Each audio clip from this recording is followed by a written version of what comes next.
Anong birth month mo? January. Sila yung malambing, masarap magmahal, pero madaling magsawa. Habang nasayo pa, sulitin mo na. February. Sila yung super moody, madaling ma-inlove, madali ring makamove on. Sweet, ma-effort, lalo na pag mahal niya talaga.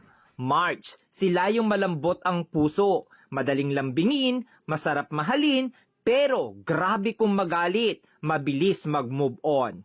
April, sila yung grabe magmahal, todo bigay, todo effort, tahimik pero mainitin ang ulo. Mahilig tumingin sa iba pero ikaw lang mahal niya. May, madaling mainis pero mabilis pasayahin. Maliit na effort mo, natutuwa na. Palaging may love life pero palaging niloloko. June, mahilig talaga mga liwa, pero kapag nakita na niya yung taong mahal niya, loyal kung loyal yan. Masayahin pero doble ang sakit ang kayang ibalik sa'yo once nasaktan mo. July, sila yung mga taong hindi mabilis magtiwala.